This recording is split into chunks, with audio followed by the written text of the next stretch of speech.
আলহামদুলিল্লাহি রাব্বিল আলামিন ওয়াসসালাতু ওয়াসসালামু আলা সাইয়্যিদিল আমবিয়া ওয়াল মুরসালিন আম্মা বা'দ ফাআউযু বিল্লাহি মিনাশ শাইতানির রাজিম বিসমিল্লাহির রহমানির রহিম আসসালাতু ওয়াসসালামু আলাইকা ইয়া রাসূলুল্লাহ ওয়া আলা আলিকা ওয়া আসহাবিকা ইয়া হাবিবাল্লাহ আসসালাতু ওয়াসসালামু আলাইকা ইয়া নবিয়াল্লাহ ওয়া আলা আলিকা ওয়া আসহাবিকা ইয়া নূরাল্লাহ।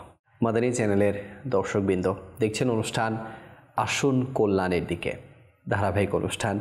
যে যেখান থেকে আমাদের সাথে শরীক ও শামিল হয়েছেন, আপনাদের সবাইকে জানাচ্ছি আমাদের এই অনুষ্ঠানের পক্ষ থেকে অসংখ্য শুভেচ্ছা এবং অভিনন্দন। ইনশাআল্লাহুল কারীম আজকেও একটি সুন্দর বিষয়ের উপর আমরা আলোচনা করার সৌভাগ্য লাভ করব। এর পূর্বে আসুন দরুদ শরীফের ফাজাইল সম্পর্কে শুনে নেই। একটি হাদিসে পাক আমি আপনাদের সামনে পেশ করছি। উম্মুল মুমিনিন, যিনি সকল মুসলমানের আম্মা, হজরত বিবি আয়েশা সিদ্দিকা তৈয়বা তহেরা রাদিয়াল্লাহু তাআলা আনহা সেহরির সময় কিছু সেলাই করছিলেন। হঠাৎ তার সুইটি হাত থেকে মাটিতে পড়ে গেল এবং প্রদীপও নিভে গেল। এমন সময় নবী করিম সাল্লাল্লাহু আলাইহি ওয়াসাল্লাম ঘরে আগমন করলেন।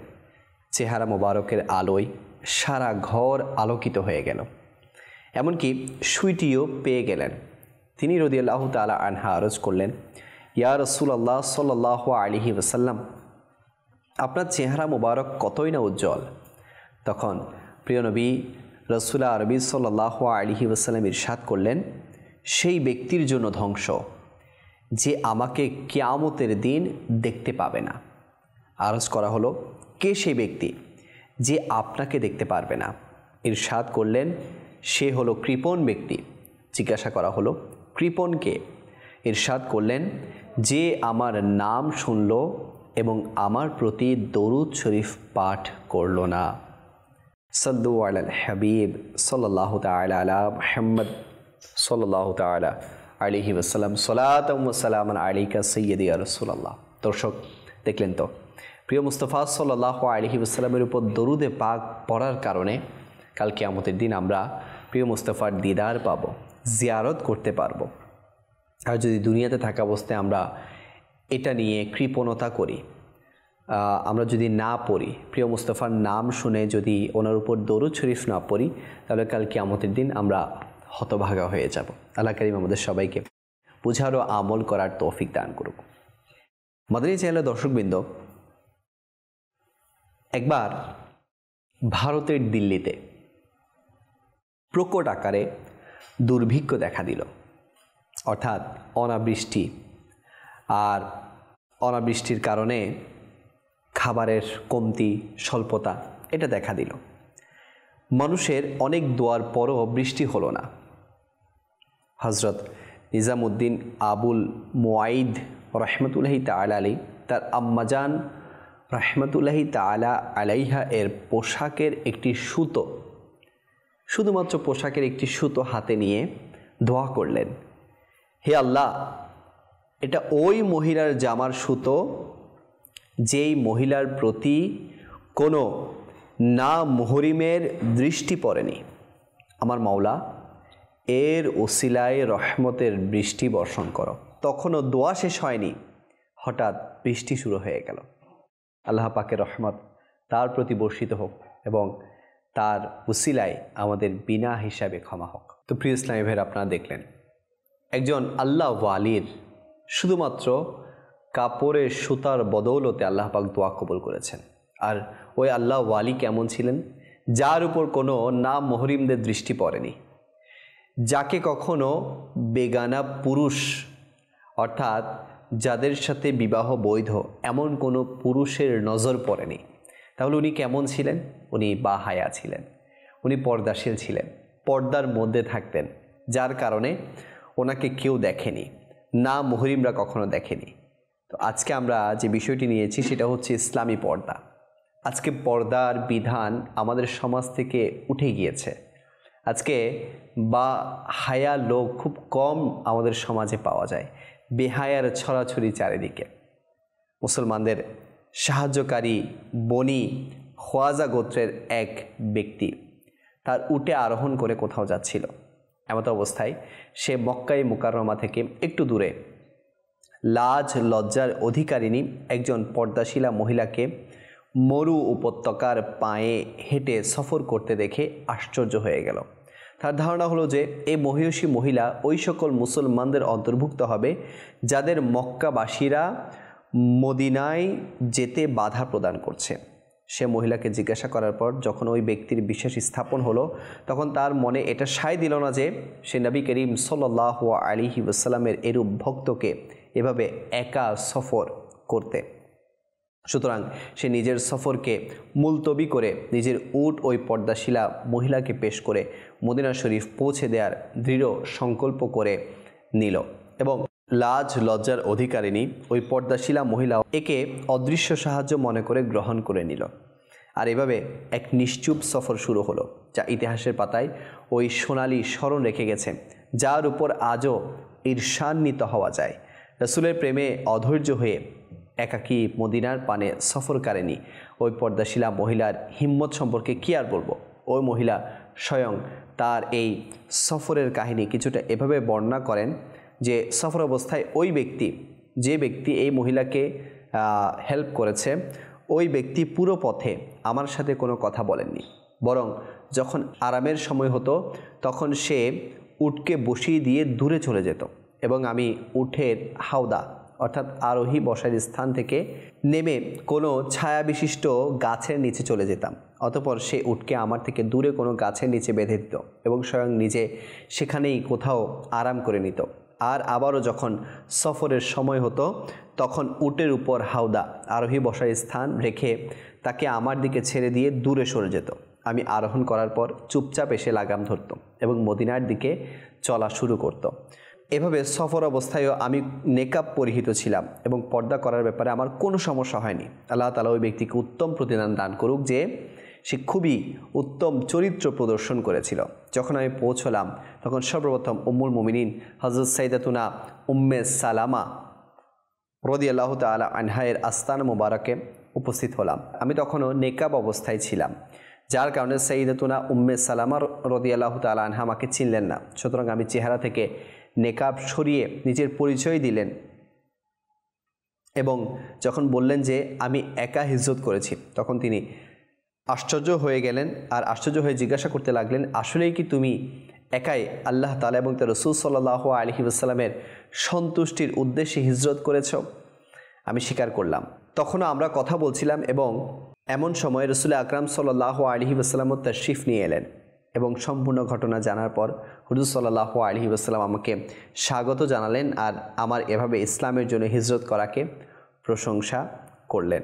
তো প্রিয় ইসলামী ভাইরা, এই ঘটনা থেকে যে পর্দাশীলা মহিলার কল্যাণময় আলোচনা হলো, তিনি ছিলেন লাজ লজ্জার অধিকারিণী এবং প্রসিদ্ধ সাহাবিয়া হযরত সাইয়্যিদুনা উম্মে কুলসুম বিনতে উকবাহ রাদিয়াল্লাহু তাআলা আনহা। তিনি মক্কায়ে মুকাররমার মুসলমান এবং যেহেতু দারিদ্রতার কারণে বাহনের ব্যবস্থা করতে পারেনি, তাই পায়ে হেঁটেই হিজরত করেছেন। মদিনায় মুনাওয়ারায় পৌঁছে নবী করিম সাল্লাল্লাহু আলাইহি ওয়াসাল্লাম থেকে বায়াত গ্রহণ করল এবং মদিনায় তাকে হযরত সাইয়্যিদুনা যায়েদ বিন হারিসা রাদিয়াল্লাহু তাআলা আনহা বিবাহ করেন। হযরত সাইয়্যিদুনা উম্মে কুলসুম রাদিয়াল্লাহু তাআলা আনহা এরূপ লম্বা সফরে যেভাবে লজ্জা শরমের মান রেখেছেন এবং পর্দা করে গেছেন, নিঃসন্দেহে তারই বিশেষত্ব ছিল। এর প্রতিদান প্রিয় নবী সাল্লাল্লাহু আলাইহি ওয়াসাল্লামের দরবার থেকে এভাবে পেল যে নবী করিম সাল্লাল্লাহু আলাইহি ওয়াসাল্লাম তার হিজরত এবং পর্দা করার প্রতি খুশি প্রকাশ করেছেন। তাহলে দেখুন, এত লং ট্রাভেল, এই লং ট্রাভেলের মধ্যে একজন অজানা মানুষ, অচেনা মানুষ ওনাকে হেল্প করেছে, কিন্তু এরপরও পর্দার বিধানকে কেউ লঙ্ঘন করেনি। না পুরুষ তার লিমিটেশন ক্রস করেছেন, না সেই সাহাবিয়া যিনি মহিলা সাহাবি ছিলেন, যিনি লাজ লজ্জার অধিকারী ছিলেন, তিনিও ওনার লিমিটকে ক্রস করেছে। দুইজনই পর্দার মধ্যে ছিলেন, না কেউ কাউকে দেখেছে, না কেউ কাউকে দেখার সাহস করেছে। এটাই ছিল পূর্বের সেই সোনালী যুগ, যেখানে পর্দার বিধানকে খুবই গুরুত্বের সাথে এটাকে নেওয়া হতো। এখানে এই মাসালাটিও মনে গেঁথে নিন যে হযরত সাইয়্যিদুনা উম্মে কুলসুম রাদিয়াল্লাহু তাআলা আনহা মক্কায়ে মুকাররমা থেকে মদিনায়ে মুনাওয়ারার দিকে হিজরতের যে সফর একা করেছিলেন তা শরীয়ত সম্মত ছিল, কেননা যেমনটি হাকিমুল উম্মত মুফতি আহমদ ইয়ার খান রাহমাতুল্লাহি তাআলা আলাইহি বলেন, মহিলাদের একা সফর করার নিষেধাজ্ঞার আদেশ থেকে মুহাজিরা, হিজরতকারিণী এবং কাফেরের বন্দিশালা থেকে মুক্ত হওয়া মহিলারা মুক্ত। এই দুই ধরনের মহিলা মাহরাম ছাড়া একাই ইসলামী রাষ্ট্রের দিকে সফর করতে পারবে, বরং এই সফর তার জন্য ওয়াজিব। অর্থাৎ আমরা জানি যে মহিলারা একা সফর করতে পারবে না, একা সফর করা মহিলাদের জন্য জায়েজ নেই। কিন্তু কোন দুই ব্যক্তি, কোন দুই মহিলা একা সফর করতে পারবে? সেটা হচ্ছে যারা হিজরতকারিণী এবং যারা কাফেরের বন্দিশালা থেকে মুক্ত, ওই সকল মহিলারা একা হিজরত করতে পারবে, একা সফর করতে পারবে, কেননা এটা তাদের জন্য ওয়াজিব হয়ে থাকে। সুতরাং এই ঘটনা থেকে কেউ এটা ভেবে নেবেন না যে একাকী মহিলার এরূপ দূর দূরান্তে সফর করা জায়েজ, কেননা স্বামী অথবা মাহরাম ছাড়া মহিলাদের জন্য 3 দিনের দূরত্বে, অর্থাৎ এমন স্থানে যাওয়া যেটা পায়ে হেঁটে গেলে, বাহনে গেলে, পূর্বের যে বাহনগুলো ছিল এরকম বাহনে গেলে 3 দিনের দূরত্ব অতিক্রম করতে হবে। এরকম 3 দিনের দূরত্বে অবস্থিত কোন স্থানে যাওয়া হারাম, মাহরাম ছাড়া, তাদের ঘরের পুরুষ ছাড়া। শুধু তাই নয়, যদি মহিলার নিকট হজে গমন করার সামর্থ্য আছে কিন্তু স্বামী অথবা কোনো নির্ভরশীল মাহরাম সাথে না থাকে, তবে হজের জন্য ওই মহিলা যেতে পারবে না। যদি যায় তবে গুনাহগার হবে। যদি বা হজের ফরজ আদায় হয়ে যাবে, যেমনটি বাহারের শরীয়তে রয়েছে যে মহিলাদের জন্য মাহরাম ব্যতীত 3 দিন অথবা এর চেয়ে বেশি রাস্তা ভ্রমণ করা নাজায়েজ, বরং 1 দিনের দূরত্বে ভ্রমণ করাও নাজায়েজ। নাবালেগ ছেলে অথবা একটু পাগল জাতীয় লোকের সাথেও ভ্রমণ করতে পারবে না। সম্মিলিতভাবে ভ্রমণেও স্বামী অথবা বালিগ মাহরাম থাকাটা আবশ্যক। মাহরামদের জন্য আবশ্যক যে সে যেন মারাত্মক ফাসিক ও নির্ভীক এবং অবিশ্বাসযোগ্য না হয়। তাহলে বোঝা গেল যে মহিলারা একা সফর করা এটা জায়েজ নেই মহিলাদের ক্ষেত্রে।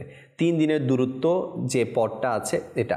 আর এমনিতে তো ঘর থেকে বের হলেই নিজের ঘরের পুরুষদেরকে নিয়েই বের হওয়া উচিত, সেটা বাবা হোক, সেটা ভাই হোক, সেটা স্বামী হোক, সেটা সন্তান হোক, অর্থাৎ যারা মাহরাম আছে এমন মাহরাম নিয়ে ঘর থেকে বের হওয়া উচিত। কিন্তু ইসলাম আমাদেরকে এটা শিক্ষা দেয় যে আমরা যাতে প্রয়োজনে, মহিলাদের খুব বেশি প্রয়োজন হলেই যাতে ঘর থেকে বের হয় মাহরামের সাথে, না হলে ঘরের মধ্যেই থাকে। আজ তো এটাকে খুবই কি বলবো, মানে এত খারাপভাবে নেওয়া হচ্ছে যে কেন মহিলাদেরকে 4 দেয়ালের ভেতরে রাখা হয়, কেন 4 দেয়ালের ভেতরে রাখা হয়। আসুন আমরা সেই সম্পর্কে একটু শুনে নেই। আল্লাহ পাক কুরআনে পাক ইরশাদ করেন, যা সূরা আহজাবের আয়াত নম্বর 33, আর নিজেদের গৃহসমূহে অবস্থান করো এবং বেপর্দা থেকো না, যেমন পূর্ববর্তী জাহিলি যুগের পর্দাহীনতা। তাফসিরে সিরাতুল জিনান এর মধ্যে এই আয়াতের তাফসির এসেছে, হে আমার হাবিব সাল্লাল্লাহু আলাইহি ওয়াসাল্লামের স্ত্রীগণ, তোমরা তোমাদের ঘরে অবস্থান করো আর শরীয়তের অনুমতি ব্যতীত ঘর থেকে বের হইও না। মনে রাখবেন যে এই আয়াতের সম্বোধন যদিও বা সম্মানিতা স্ত্রীগণ, অর্থাৎ আমাদের প্রিয় নবী রাসূলুল্লাহ আরবি সাল্লাল্লাহু আলাইহি ওয়াসাল্লামের পবিত্র স্ত্রীগণকে উদ্দেশ্য করে করা হয়েছে, কিন্তু অন্যান্য মহিলারাও, দুনিয়ার যত অন্যান্য মহিলারা আছেন এদের জন্য এই আদেশ অন্তর্ভুক্ত। সম্মানিতা স্ত্রীগণ রাদিয়াল্লাহু তাআলা আনহুম আল্লাহ পাকের এই আদেশের উপর কতটা আমল করেছেন তার একটি ঝলক দেখুন। যেমনটি ইমাম মুহাম্মদ বিন সিরিন রাহমাতুল্লাহি তাআলা আলাইহি বলেন, আমাকে বলা হলো যে উম্মুল মুমিনিন অর্থাৎ সকল মুসলমানের আম্মাজান হযরত সাউদা রাদিয়াল্লাহু তাআলা আনহাকে বলা হলো, আপনার কি হয়ে গেছে যে আপনি না হজ করছেন আর না ওমরা করছেন? তিনি উত্তরে বললেন, আমি হজও করেছি এবং ওমরাও করেছি, আর আল্লাহ পাক আমাকে আদেশ করেছেন যে আমি যেন ঘরে থাকি। আল্লাহ পাকের শপথ, আমি আর ঘর থেকে বের হব না। বর্ণনাকারীর বর্ণনা হলো যে আল্লাহর শপথ, তিনি তার দরজা থেকে বাইরে বের হয়নি, এমনকি তার জানাজাই বের হয়েছে। তাহলে দেখুন, যারা আল্লাহ পাকের আখিরি নবীর স্ত্রীগণ ছিলেন, ইনারা আল্লাহ পাকের এই আদেশটাকে কত মজবুতির সাথে পালন করেছেন। আর আজকে আমরা বলছি কেন মহিলাদেরকে 4 দেয়ালের মধ্যে রাখা হচ্ছে, কেন তাদেরকে বাইরে বের হতে দেয়া হচ্ছে না, কেন ইসলাম এত কঠোরতা অবলম্বন করছে? ইসলাম কঠোরতা অবলম্বন করে না। ইসলাম এমন বিধানই আমাদের জন্য দিয়েছে যেটা আমাদের জন্য দুনিয়াতেও কল্যাণকর, আখিরাতের জন্যও কল্যাণকর। তো প্রয়োজনে অবশ্যই বের হতে পারবে। আজকে আমরা অপ্রয়োজনে বের হচ্ছি, মহিলাদের বাইরে এত বেপর্দার ছড়াছড়ি, এত বেহায়াপনার ছড়াছড়ি, কোনো একজন পুরুষ যে তার দৃষ্টিকে হেফাজত করবে সেই অবস্থা পর্যন্ত আজকে আমাদের সমাজে নেই। তো আসুন না, আজকে যে সকল যুবতীরা, যে সকল আমার ইসলামী বোনেরা বেপর্দাভাবে চলাফেরা করছে, আমি তাদের উদ্দেশ্যে বলবো, আসুন আমরা কল্যাণের দিকে আসি, আসুন আমরা পর্দার দিকে আসি, আসুন আল্লাহ পাক আমাদেরকে পর্দার যে বিধান দিয়েছে সেদিকে আমরা আসি। অনেকে বলে, আরে ভাই আমার ভেতরে তো ঠিক আছে, আমার ভেতরে তো ঠিক আছে, আমি উপরে বেপর্দা হলে সমস্যা কি? তো শেখ তরিকাত আমির আহলে সুন্নাত দামাত বারকাতুহুল আলিয়া এর নিকট প্রশ্ন করা হলো, শুধুমাত্র অন্তরের পর্দাই কি যথেষ্ট, বাইরে কোনো পর্দা করতে হবে না? তখন এটার উত্তরে তিনি বলেন, এটা শয়তানের অনেক বড় এবং মন্দ আক্রমণ, আর এই নিকৃষ্ট বাক্য দ্বারা কোরআনে পাকের সেই সকল আয়াতকে অস্বীকার করা সাব্যস্ত হয় যাতে শরীরকে পর্দায় গোপন করার হুকুম রয়েছে। যেমন কিছুক্ষণ আগে যে আয়াতটি আমি বলেছিলাম যে আল্লাহ তাআলা ঘরে অবস্থান করার ব্যাপারে বলেছেন এবং বেপর্দা হওয়া থেকে নিষেধ করেছেন, যেভাবে পূর্বের মহিলারা বেপর্দা হতো, জাহেলি যুগের মহিলারা বেপর্দা হতো। তো এটা দ্বারা বোঝা গেল যে শুধুমাত্র অন্তরের পর্দা, অন্তরের পর্দা মানে কি? অন্তরের পর্দা যে আপনি ঠিক আছে গুনাহের দিকে যাচ্ছেন না, আপনি আপনার ভেতরে অনেক ঠিক আছে, কিন্তু আপনি উপরে আপনার শরীরকে দেখিয়ে বেড়াচ্ছেন, আপনার শরীরকে না মহরমের দৃষ্টি দ্বারা আপনি সেটাকে পরিপূর্ণ করছেন, আপনি এমনভাবে সাজগোজ করে বের হচ্ছেন যাতে সমস্ত না মাহরামদের দৃষ্টি আপনার উপর আসুক।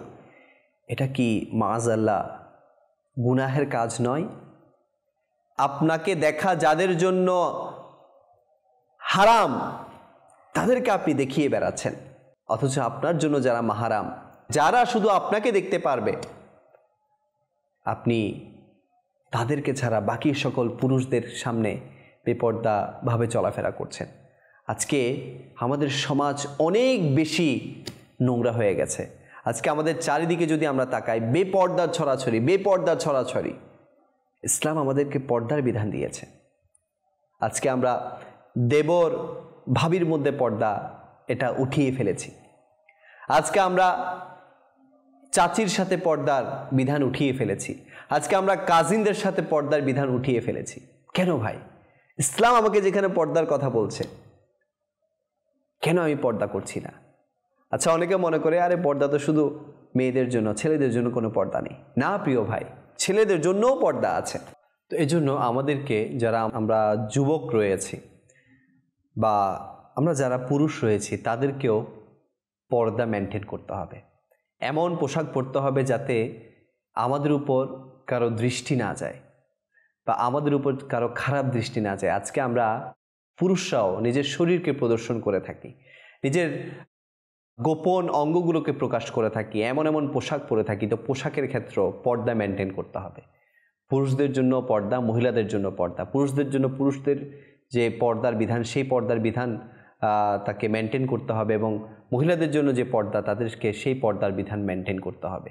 আজকে আমরা পুরুষ নারী, মুহরিম না মুহরিমের ভেদাভেদ না করে, যারা আমাদের জন্য মুহরিম না, তাদের সাথে আমরা বেপর্দার সাথে চলাফেরা করছি।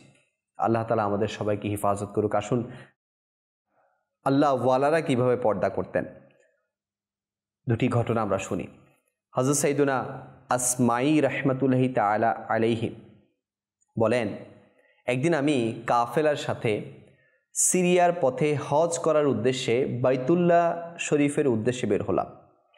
পথিমধ্যে একটি বড় ভয়ানক বাঘ উপস্থিত হলো এবং রাস্তায় প্রতিবন্ধক হয়ে রইল।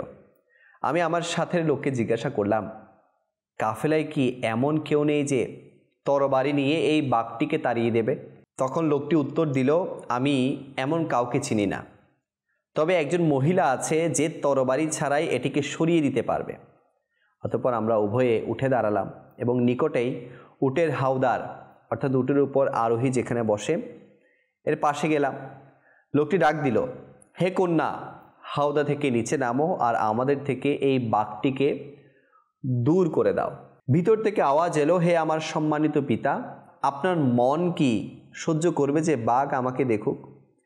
বাঘটি পুরুষ আর আমি মহিলা, কিন্তু হে আমার আব্বাজান, বাঘকে গিয়ে বলুন আমার কন্যা ফাতেমা তোমাকে সালাম বলেছেন, এবং ওই সত্তার শপথ দিচ্ছি যার ঘুম আসে না, হায় আসে না, তুমি আমাদের রাস্তা থেকে সরে যাও। হযরত সাইয়েদুনা ইমাম আসমাই রাহমাতুল্লাহি তাআলা আলাইহি বলেন, আল্লাহ তাআলার শপথ, এখনও তাদের কথা শেষ হয়নি, আমি দেখলাম যে বাঘ সামনে থেকে চলে যাচ্ছে। আল্লাহু আকবার। একজন আল্লাহ ওয়ালির কেমন পর্দা দেখলেন। উনি বলছে যে আব্বা, আপনি কি চান যে বাঘটা আমাকে দেখুক? আপনি যে বলছেন যে বাঘটার সাথে গিয়ে আমি মোকাবেলা করি, বাঘটাকে আমি তাড়িয়ে দেই, আপনি কি চান বাঘটা আমাকে দেখুক? বাঘটা তো পুরুষ, আমি তো মহিলা। তাহলে দেখেন এখানে মানুষ আর পশুর পর্দার ব্যাপারে উনি বলছেন। মানুষের সাথে মানুষের পর্দার কথা উনি, এটা তো অনেক দূরের কথা, একটা পশুর সামনে গেলেই বা কী হবে, কিন্তু ওনার পর্দার অবস্থা দেখুন, আল্লাহ পাকের বিধানকে মানার অবস্থা দেখুন, যে একটা পুরুষ পশুর সামনে পর্যন্ত উনি যাচ্ছে না। এটা ছিল পূর্বের মহিলাদের পর্দা। হযরত সাইয়্যিদাতুনা উম্মে খাল্লাদ রাদিয়াল্লাহু তাআলা আনহা এর সন্তান যুদ্ধে শহীদ হয়ে যায়। তাই সে ব্যাপারে বিস্তারিত জানার জন্য তিনি ঘোমটা দিয়ে পর্দা সহকারে প্রিয় নবী সাল্লাল্লাহু আলাইহি ওয়াসাল্লামের দরবারে উপস্থিত হলেন। তা দেখে কেউ অবাক হয়ে বলল, এই মুহূর্তে আপনি চেহারায় ঘোমটা দিয়ে রেখেছেন? অর্থাৎ ওনার ছেলে মারা গেছে, শহীদ হয়ে গেছে যুদ্ধে, এখন সেটার জন্য আমার নবী সাল্লাল্লাহু আলাইহি ওয়াসাল্লামের দরবারে গেছেন জিজ্ঞেস করার জন্য, আরজি দেওয়ার জন্য। তো সেখানে আরও অনেক লোক ছিল, আরও অনেক সাহাবী ছিল। ওনারা জিজ্ঞাসা করলো, এখনও কি আপনি মাথায় ঘোমটা দিয়ে থাকবেন? তখন তিনি বললেন, হয়তো আমি সন্তান হারিয়েছি, কিন্তু আমি লজ্জা হারাই নাই, আমি পর্দা হারাই নাই। হয়তোবা আমার কাছ থেকে আল্লাহ তাআলা আমার সন্তানকে নিয়ে গেছেন, শহীদ হয়ে গেছে, আমার সন্তান গেছে, কিন্তু আমার পর্দা তো যায় নাই, আমার লজ্জা তো যায় নাই। আমরা হলে কি করতাম? আমাদের ঘরের মহিলারা, এখন ঘরের মধ্যে যদি কেউ ইন্তেকাল করে, বাবা হোক, স্বামী হোক, ছেলে হোক, ইন্তেকাল করলে তারা, এখানে তো অনেক ধরনের মানুষ আসে, হাও মাও করে চিৎকার করে, এমনভাবে চিৎকার করে তার পর্দা কি হাল হচ্ছে, তার অবস্থা কি হচ্ছে সেটা সে নিজেও জানে না। ওদিকে অনেক না মহরিম তার দিকে তাকিয়ে থাকে। তো মনে রাখবেন, আমাকে আপনাকে একদিন এই দুনিয়া থেকে চলে যেতে হবে। তো এজন্য আল্লাহ পাকের দেয়া বিধানকে মেনে চলুন। আজকে আমরা মডার্ন যুগের নাম দিয়ে পর্দাকে একেবারে সাইড করে দিয়েছি। আমরা বলছি এটা মডার্ন যুগ। এই যুগে এসে আবার কিসের পর্দা? এই যুগে এসে যদি আমরা একটু ফ্রিলি কথা না বলি, একটু ফ্রিলি মেলামেশা না করি, তাহলে আমাদেরকে বলা হয় ব্যাকডেটেড। কোন পরিবার থেকে উঠে এসেছো তুমি, এই যুগে এসেও এরকম কথা বলছো? দেখবেন কেউ একটু যদি ইসলামিক মাইন্ডের হয়, ক্লাসরুমে বা কোনো বন্ধুদের আড্ডার মধ্যে, ধরেন ছেলে মেয়ে কথা বলছে, সেখানে যদি একটা ইসলামিক মাইন্ডের ফ্রেন্ড থাকে, সে যদি একটু এগুলো থেকে দূরে থাকে, তাকে একটু টিটকারি মারা হয়, তাকে নিয়ে একটু ঠাট্টা মশকারি করা হয়। কেন ভাই? সে তার আখিরাতকে বাঁচাচ্ছে। আপনিও আপনার আখিরাতকে বাঁচান। আপনি আজকে অবাধ মেলামেশার নাম দিয়ে পর্দাহীনতার কাজ করে কবিরা গুনাহ করছেন। তো হে যুবক এবং যুবতীরা, যারা আজকে মডার্ন যুগের নাম দিয়ে এই পর্দার বিধানকে লঙ্ঘন করছেন, আমি বলবো আসুন দাওয়াত ইসলামের এই মহলে আসুন। দাওয়াত ইসলামে আমাদেরকে শেখাচ্ছে কীভাবে কল্যাণের পথে যেতে হবে।